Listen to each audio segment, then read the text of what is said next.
Vamos então orar. Querido Senhor, damos-te graças da Tua palavra nesta noite. A Tua bênção sobre a vida de cada um dos Teus filhos.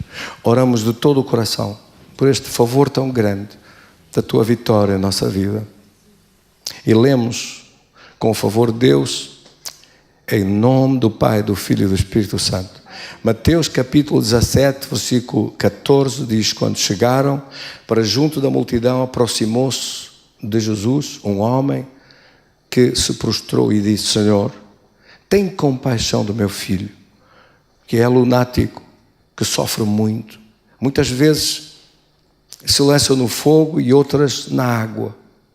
E trouxe-o aos teus discípulos, mas eles não puderam expulsar. Jesus exclamou e disse: ó geração incrédula e perversa, até quando estarei convosco? Até quando vos sofrerei? Trazei aqui o menino. Versículo 18. Lemos juntos. Então Jesus repreendeu ao demónio, o qual saiu do menino, que desde aquela hora ficou curado. Versículo 19 diz: então os discípulos, aproximando-se de Jesus, perguntaram em particular: por que motivo não podemos nós expulsá-lo? Versículo 20, lemos juntos agora o versículo 20. Disse-lhes ele: por causa da vossa pouca fé, porque em verdade vos digo que se tiverdes fé como um grão de mostarda, direis a este monte: passa daqui para acolá, e ele há de passar, e nada vos será impossível. Mas esta casta não se expulsa a não ser por meio de oração e jejum. Querido Senhor, damos-te graças, a tua palavra seja bloqueado completamente no meu pensamento, tudo o que não seja próprio da tua palavra nesta hora, e nos meus lábios a tua palavra flua, vinda do teu coração. Eu clamo em nome de Jesus uma palavra que edifica, que abençoa a vida dos teus filhos, em nome de Cristo Senhor. Amém. Graças a Deus. Tenha a gentileza de sentar.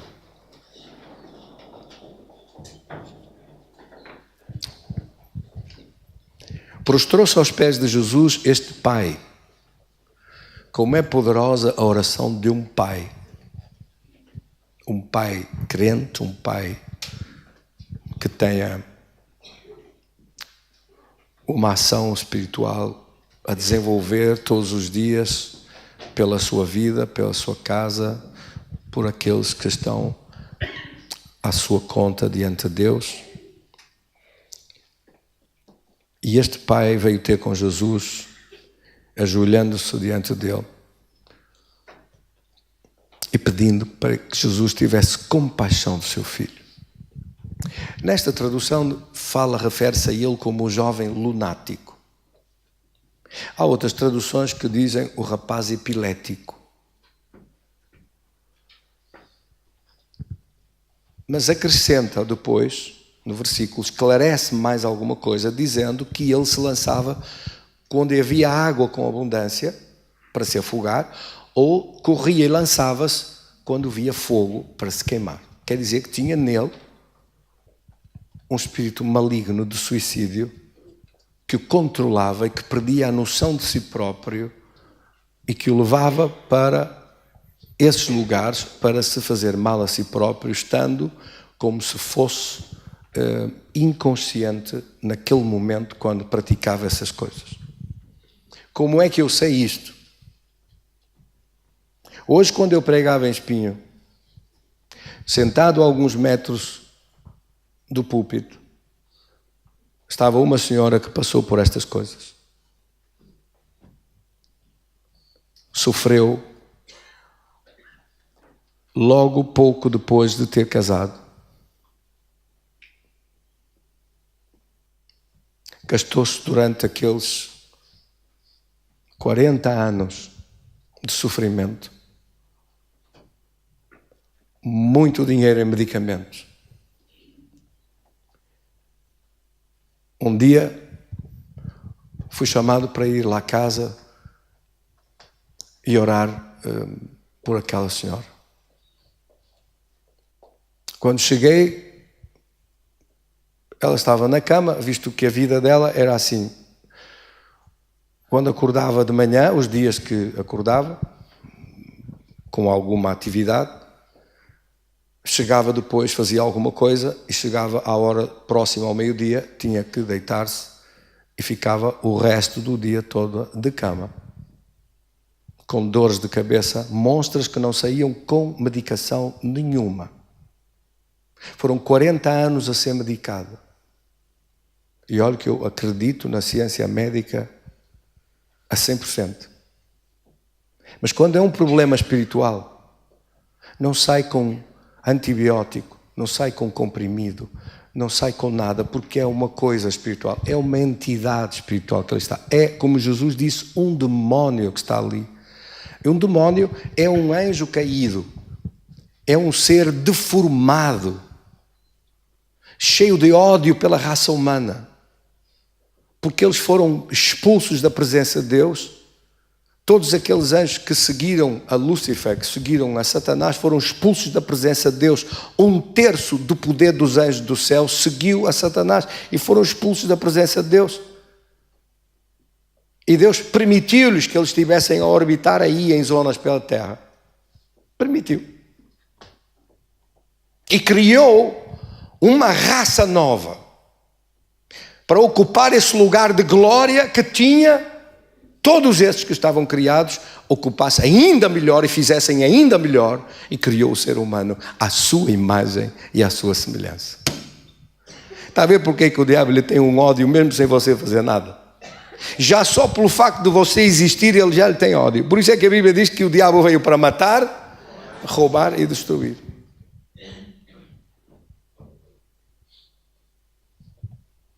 E por isso, quando se trata de uma opressão espiritual, o medicamento tem limitações que ele somente consegue atenuar a nível físico os sintomas, consegue diminuir a nível físico as dores, consegue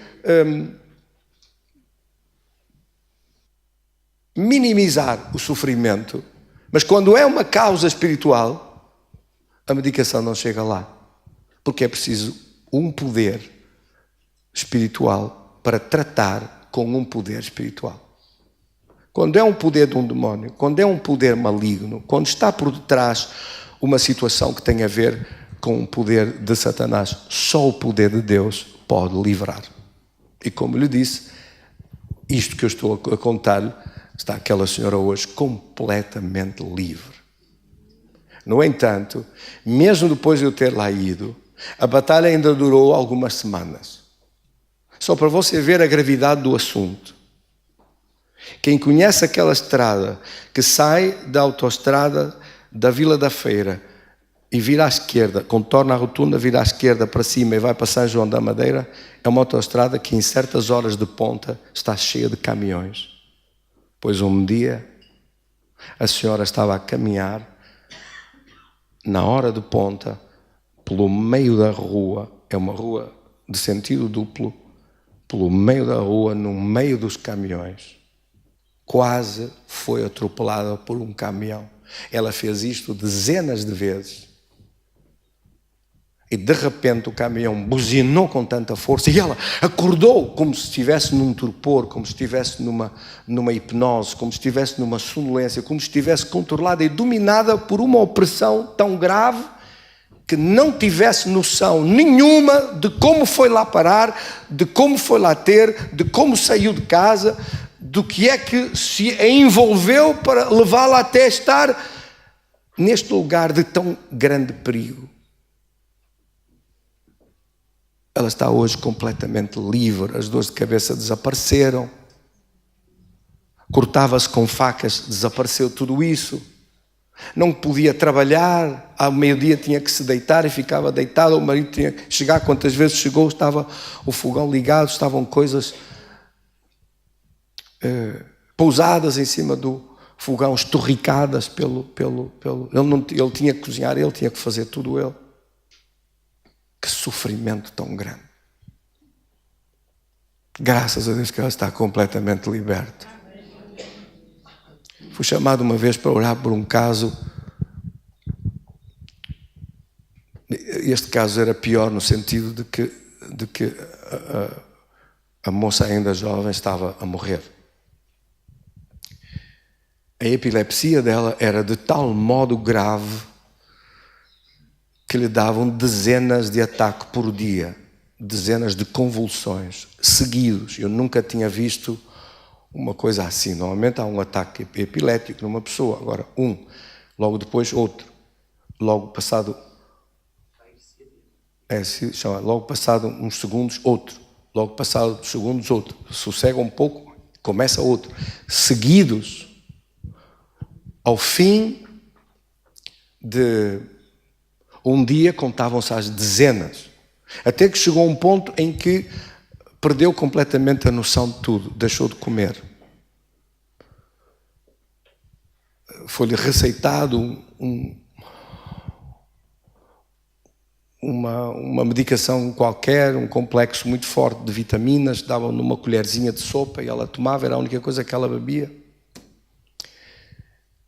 As medicações que ela tinha eram tão fortes que tinha crescido pelo nas mãos e nos braços e no corpo, como se fosse um pequeno símio. Ela estava pele e osso. Quando a mãe me chamou, eu tinha feito um jejum há alguns poucos dias antes, estava cheio do poder de Deus.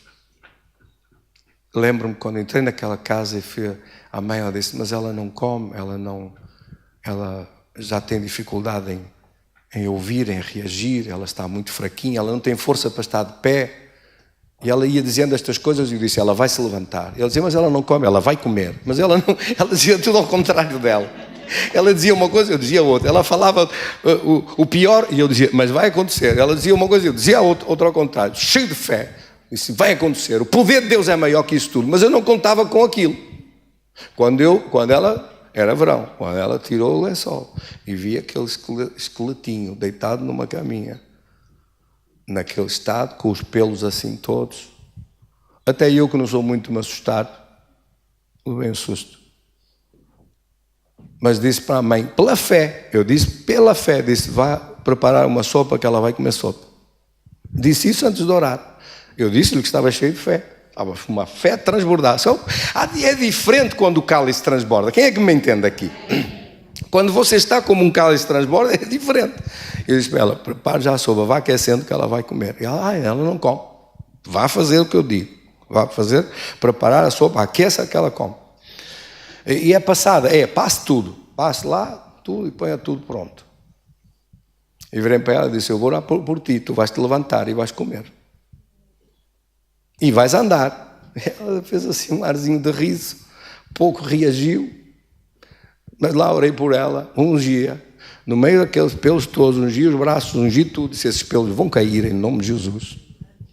E caíram, passaram poucos dias, caíram os pelos todos que ela tinha no corpo, espalhados no corpo, caiu tudo, ficou só com o pelo normal, próprio de uma pessoa. O excesso de medicação foi, até isso, Deus limpou do organismo dela, tirou tudo. Agora repare, depois de terminar a oração, peguei nela pelas mãos, sentou-se na cama, ajudei a levantar-se, levantou-se, viemos a caminhar os dois para a cozinha. Eu disse, já está essa sopa pronta? A mãe nem acreditava, a minha filha está a caminhar. Sentou-a, começou a comer a sopa, ela punha uma colher na boca e as lágrimas da mãe caíam pela cara abaixo. Foi uma coisa linda de ver. Durante 3 dias não lhe deu ataque nenhum. Era impossível isto. Não era possível isto. Perguntou, o que é que eu faço com a medicação? Eu disse assim, isso eu não posso fazer. A senhora tem que ligar com o médico e perguntar. A sua filha está a recuperar. Se o médico autorizar, reduza alguma coisa. 3 dias não houve... Repare, com aquela medicação toda que ela tomava, era uma quantidade de caixas e de pastilhas todos os dias, davam-lhe os ataques na mesma. Durante 3 dias não lhe deu nenhum. Passados 3 dias liga a mãe para mim e diz, olha pastor, deu-lhe um ataque assim levezinho, mas deu-lhe. Eu disse, falta limpar o resto. Vamos entrar em oração e jejum. E ela disse, jejum, eu não sei o que é isso. Fui explicar-lhe, expliquei-lhe, disse como é que tinha que fazer. A mãe era assim uma senhora para o pesado. E passado 15 dias vejo-a muito mais elegante. Passado 3 semanas ainda mais elegante. Passado um mês está mais elegante. Eu disse, Bem, a senhora ainda não acabou de fazer o jejum? E ela diz, não, o pastor disse para eu fazer como Deus me pusesse no coração. Então o que é que Deus lhe pôs no coração? E ela disse, como uma sopa passada ao fim do dia, à noite, e estou 24 horas sem comer, só bebo água, ao fim, passado 24 horas, como. E quantos dias são? 40. Ao fim dos 40 dias a filha estava completamente curada. Nunca mais aquele diabo pôde fazer nada. Meus queridos irmãos, por favor, entendam-me bem. Eu não estou a desmerecer da ciência médica, que eu gosto tanto, aprecio tanto e tenho uma filha médica. Eu não estou a desmerecer. É uma bênção extraordinária de Deus. Sem isso, tanta gente teria um sofrimento horrível e tantas mortes haveria se não fosse o desenvolvimento da ciência médica. Mas, por favor, entenda. Uma coisa é o poder maligno espiritual. Outra coisa é aquilo que a medicação pode fazer. Até onde a medicação chega e consegue aliviar, atenuar, minimizar, salvar, curar, livrar, muitas coisas. Mas quando entra em ação um poder maligno, o remédio não chega lá. Aí o remédio tem que ser outro. O remédio tem que ser o poder de Deus. Sem este poder de Deus não há cura possível. Não há cura possível. Porque sendo um mal espiritual que ali está a tratar de destruir esta pessoa, cumpre-se aquela escritura que Jesus disse. O diabo veio para matar, roubar e destruir, e não há quem o possa parar se não for o poder de Deus. Não há quem possa parar, a não ser a presença e o poder de Deus. Quando os discípulos foram chamados e apresentou este caso, Jesus não estava lá. Se você vir no Evangelho de Marcos, capítulo 9, que fala da mesma situação, vê que Jesus estava no monte na altura. E desceu do monte com Pedro, Tiago e João. E quando desceu, encontrou os fariseus a discutir com os discípulos, porque os discípulos quiseram expulsar este mal deste jovem e não aconteceu nada. Não conseguiram expulsar. Quer dizer que os ataques dele continuaram à vista de todos. E o sofrimento dele continuou à vista de todos. Quer dizer que eram ataques visíveis, imediatos, diante de todos estava a sofrer. E os discípulos oraram, expulsaram, e aquele tipo de demónio, pura e simplesmente, não fez caso do que eles oraram.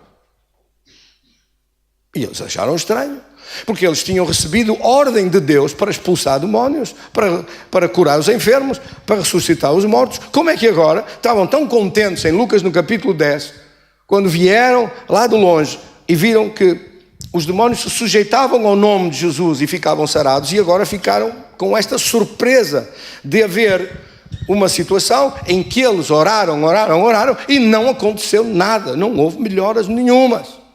E por isso os fariseus aproveitaram-se logo de uma aparente derrota dos discípulos para vir com as teorias deles. Porque teorias é como aquela história dos chapéus. Há muitos. Teorias há muitas. Há igrejas de todo o tipo que não acreditam em nada a não ser na salvação, que não acreditam em falar em línguas, que não acreditam nos dons, que não acreditam nas curas, que não acreditam que Deus é o mesmo ontem, hoje e eternamente, que o poder de Deus não se manifesta. Enfim, há muita coisa para aí e cada um fala as coisas que quer. Por um lado, a liberdade de poder ouvir tudo é muito boa. Por outro, para os incautos, para aqueles que não têm conhecimento a fundo das coisas de Deus, podem ser facilmente enganados e arrastados em doutrinas heréticas e falsas que pertencem a outros tempos de ignorância e que já foram ultrapassadas com conhecimento, mas que as pessoas não fizeram um upgrade, não fizeram um acompanhamento do conhecimento novo. Quer dizer, o mundo, quando você vê, a ciência evoluiu, a ciência médica evolui, os médicos estão sempre a fazer formação nova, de conhecimentos novos, de medicamentos novos, de coisas novas. Na mesma coisa na engenharia, a mesma coisa em todas as artes, a mesma coisa desde a canalização à eletricidade, a todas as artes da engenharia. E, no entanto, nas igrejas não, ficam ali encarquilhados nas suas teorias antigas, não dão um passo para a frente para aprender nada de novo, porque agora sentem-se mal, porque aquilo que ensinaram não pode ser posto em causa, porque aquilo que disseram era a palavra de Deus e agora deixou de ser. Sabe o que é isto? Orgulho, falta de humildade. de aprender, de ter um espírito ensinável, dizer assim, bem, eu não sabia, quero aprender, eu não sei, quero saber. Essa atitude ensinável tiveram os discípulos. Chegaram perto de Jesus e disseram, Senhor, porquê? Nós não pudemos expulsá-lo. Não se conformaram. Ficaram inquietos. E é bom, se alguma coisa não correr bem, nós ficamos inquietos e queremos saber, mas porquê não correu bem? O que é que não foi bem? Para que da próxima vez tenham uma solução. E foram ter com Jesus e à parte, em particular, perguntaram, porquê não podemos expulsá-lo? E Jesus disse 3 coisas extraordinárias. Primeira, não puderam expulsá-lo pela vossa pouca fé. É esse versículo extraordinário que está aqui. Porque Jesus imediatamente repreendeu o mal que estava ali e o rapaz ficou sarado. E como todos viram que ele estava sarado, a discussão acabou. Foram-se embora e à parte foram os discípulos e questionaram a Jesus porque não tinham conseguido expulsá-lo, se ele lhes tinha dado poder para o fazer. E Jesus respondeu, porque esta casta de demónios não sai a não ser com oração e jejum, e por falta da vossa pouca fé não conseguiste fazê-lo. Então Jesus explicou claramente o motivo, número 1, a falta de fé. E depois disse, além disso, este tipo de demónios não sai sem juntar à oração o jejum. Toda a gente sabe que os discípulos oravam pouco. Quem fazia a oração era Jesus e os discípulos iam à boleia das orações de Jesus. E também toda a gente sabe que os discípulos não jejuavam. Quem jejuava era Jesus e eles iam à boleia do jejum de Jesus. Aliás, os fariseus um dia perguntaram, olha, porquê é que nós, os discípulos de João, jejuamos? Os fariseus também jejuam e os teus discípulos comem tudo. E nunca entram em jejum, nunca fazem jejum. E Jesus, porque enquanto o noivo está com eles, enquanto eu estou com eles, as bodas, sou eu que pago a despesa das bodas. Enquanto eu estou com eles, eu faço.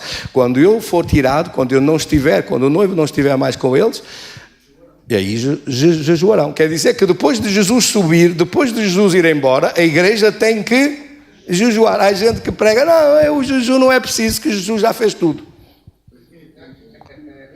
Mas Jesus disse, depois que eu seja tirado, jejuarão. Custa um bocadinho, eu sei, mas é melhor fazer. É melhor entrar em jejum, é melhor marcar no seu calendário algum sítio onde vai ser, vou fazer algum jejum. Se um problema está a demorar, se uma bênção tarda, se alguma coisa não resolve, se um problema não anda, se uma bênção que eu pedi não se manifesta, eu vou quebrar isso, vou destruir isso tudo, vou partir tudo. Tem que aparecer a vitória, em nome de Jesus tem que aparecer. Não como até ver essa vitória nas minhas mãos. E enquanto não houver essa decisão firme de fé, essa determinação de querer ver essa vitória de Deus, e a pessoa deixa andar, fica tudo igual. Há certas coisas que não saem. O próprio Senhor disse, há certos demónios que não saem. Porquê? Porque há demónios de diferentes tipos. Há os príncipes das trevas, que trabalham diretamente nos escritórios de Satanás. E que dirigem regiões inteiras do hemisfério, dos hemisférios da Terra.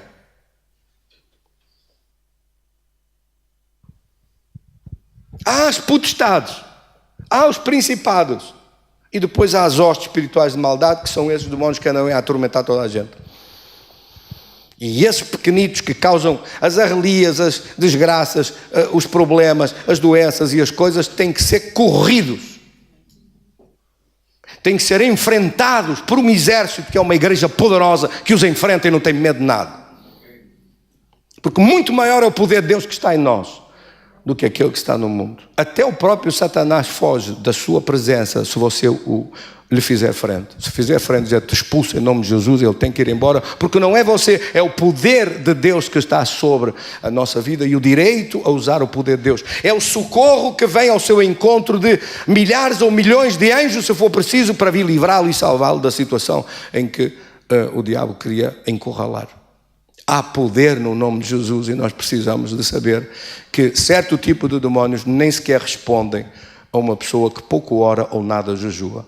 fica lá e continua. E o problema fica, eterniza-se, não se resolve, mantém-se tudo. Mas se a pessoa decidir, vou entrar em jejum e oração, vou começar a orar a sério sobre isto e vou partir isto tudo, vou destruir tudo, porque afinal o poder maior está em nós. Maior é aquele que está em nós do que aquele que está no mundo. Em nome de Jesus nós oramos por essa fé poderosa. Quando Jesus disse isto aos discípulos, ensinou a eles e a nós todos uma grande lição da sua palavra. E Jesus disse mais uma coisa extraordinária. Disse mais uma coisa absolutamente, é tão extraordinária que eu considero, em minha opinião pessoal, a frase mais extraordinária que Jesus disse para os seus seguidores. Quantos aqui é que o seguem? Ouça esta frase que Jesus disse: se tiveres fé como um grão de mostarda, dirás a este monte que te passa dali e ele passará, e nada vos será impossível. É esta pequena frase: nada vos será impossível. 4 palavras. Porque, meus queridos irmãos, que para Deus nada seja impossível, nós compreendemos. Que para Deus não haja impossíveis, nós aceitamos. Que para Deus não existam tais coisas, essa palavra não está no vocabulário de Deus, impossível, não existe para Deus. Nós todos entendemos, pacificamente. Ninguém tem dúvidas disso. O próprio Senhor Jesus disse: aquilo que é impossível aos homens é possível com Deus. É possível para Deus. Lucas capítulo 18, versículo 27. É possível com Deus. Mas quando Ele diz para nós, e diz para aqueles que creem, Marcos 9, 23, tudo é possível ao que crê. E nós sabemos que a fé vem por ouvir a palavra de Deus, mas também precisamos de acrescentar outra coisa mais que está aqui, porque ele disse: porque a vossa pouca fé pode ser aumentada também com a palavra, pode ser aumentada com a oração, pode ser aumentada com o jejum. A oração e o jejum ativam uma fé mais vibrante, intensa, poderosa, que vai produzir resultados maiores. Tudo está ligado com a palavra de Deus. Não é possível ter fé sem a palavra. E sem fé é impossível agradar a Deus. Se uma opressão qualquer que ela seja quiser ficar e estabelecer morada e opressão sobre a sua vida, lembre-se que em Colossenses 1,13 a Bíblia diz que Jesus já nos libertou do império das trevas e nos transportou para o seu reino. Nós já não estamos escravizados debaixo do império das trevas. O diabo não tem nenhum poder sobre a nossa vida. Fomos livres pelo sangue de Jesus. Fomos resgatados pelo poder do seu sacrifício. Fomos comprados pelo poder da cruz. E somos livres agora como seus filhos. Agora o poder de Deus opera em nós. E este poder colocou ao inimigo debaixo dos nossos pés. Todo o poder nos céus e na terra me foi dado, disse Jesus. E entregou aos discípulos. Em Lucas 10, 19 diz: eis que eu vos dou poder para pisar serpentes, escorpiões e toda a força do inimigo, e nada vos fará dano algum. Quando ele disse isto, essa palavra é absoluta verdade. E esse poder foi impartido para a nossa vida. Esse poder é seu. Diga para o seu irmão: esse poder é teu. E este poder é ativado na nossa vida pela oração, pela fé. Esse poder está aí, mas ele pode estar parado. Esse poder pode estar como aquelas águas do tanque de Betesda, paradas, à espera de ser agitadas. Esse poder precisa de ser agitado, precisa de ser avivado, precisa de ser pegado fogo a esse poder dentro do seu coração. Esse poder precisa de ser ativado em nossa vida, e é através da oração, através da sua fé, através também do jejum, quando for caso disso, porque há certo nível de demónios, de um nível mais alto, que pura e simplesmente não sai, a não ser com oração e jejum. Quem disse isso foi Jesus. Alguém se atreve a negar isto? Aqueles que pregam que já não é preciso jejum para agora não conseguem negar o que está aqui escrito. Está aqui escrito. Jesus disse: não sai. Os discípulos perguntaram: porquê que não saiu? Ele disse: porque faltou fé. Mas se orares e jejuares, vai ativar essa fé a um nível mais alto e vai sair. Enquanto eu estou cá, vocês comem tudo. Eu vou-me embora, temos que entrar em mais oração e jejum. Enquanto eu estou aqui, disse Jesus, eu pago as custas disso. Quando eu for embora, quem vai ter que pagar o preço da unção são os meus discípulos. Quantos discípulos é que eu tenho aqui? Oh, glória a Deus. E Senhor, eu sou um discípulo teu. Eu quero pagar o preço da unção. Eu quero te servir com poder. Eu quero ver as tuas maravilhas e a tua glória. Meus queridos irmãos, deixa-me terminar só com esta conclusão que eu queria dizer. Vai haver o maior avivamento da história que alguma vez se viu. Está a aproximar-se. Jesus disse-me isso. Até me deu um salmo profético sobre isso. O maior avivamento da história está a aproximar-se. Esta é a hora da igreja se preparar. A igreja que não se preparar para essa glória de Deus vai ver passar como um habitante de uma ilha, um náufrago que vê passar ao longe um navio e não lhe consegue fazer sinais nenhuns para entrar naquele navio que o leva para um lugar muito melhor. Continua ali a sofrer. Parado a olhar e a ver passar a sua bênção. Parado a olhar e a ver passar quem o podia levar para níveis muito melhores de vitória com Deus e de poder de Deus. Esse grande avivamento das chuvas do fim já foi decretado pelo Senhor. E as igrejas no mundo que estão a ouvir o Espírito de Deus, volta a acontecer aquilo que está escrito no Apocalipse. Quem tem ouvidos para ouvir, ouça o que o Espírito diz às igrejas. Volta a ser carta escrita para as igrejas neste tempo, de alertar as igrejas para se encherem do poder de Deus e não se deterem em muitas outras coisas que podem interferir com a sua busca do poder de Deus. Encha-se do poder de Deus, queira ver a glória de Deus.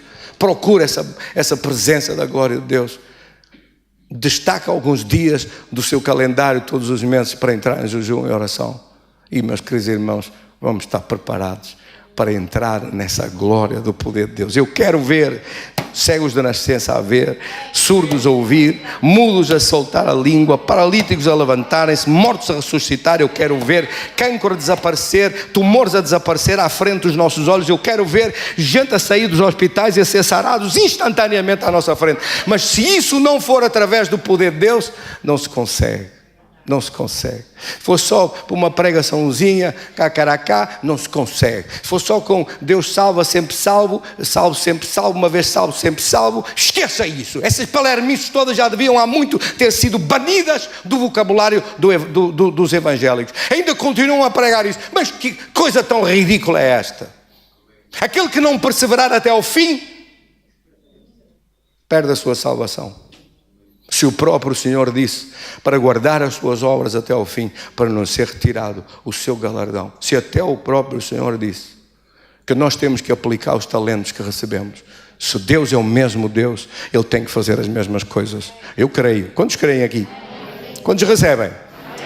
Graças a Deus. Vamos orar. Querido Senhor, damos-te graças da Tua palavra, de poder servir-te de todo o nosso coração, de poder colocar nas Tuas mãos a nossa vida para Tu nos usares para ministrar a Tua palavra através da nossa vida. Glorifica o Teu nome em nós, Senhor. Glorifica o Teu nome. Diga isso comigo. Meu Deus, eu me coloco no Teu altar para ver sinais e maravilhas, para entrar neste grande avivamento do fim, para sermos uma igreja vibrante e poderosa, que não vê passar ao lado e não vê passar para outros esta bênção que Deus destinou para aqueles que o buscam e para o tempo que está diante de nós, o tempo da Tua glória. Eu quero ver essa glória na minha vida. Eu quero fazer parte daqueles que Te servem como discípulos nesta hora final, antes de Tu levares a Tua igreja.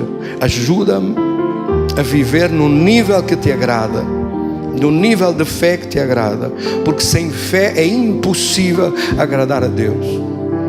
E Senhor, ajuda-nos a que todas as opressões, todos os demónios não vejam onde se esconder quando chegam os Teus filhos, quando chega o Teu povo a transbordar da Tua graça, da Tua unção, da Tua vitória, do Teu poder, expulsando à sua frente todo o mal, como o exército de Joel, que correndo pelos montes, entrando pelas casas, livrou aqueles que estavam cativos e oprimidos em trevas de sofrimento.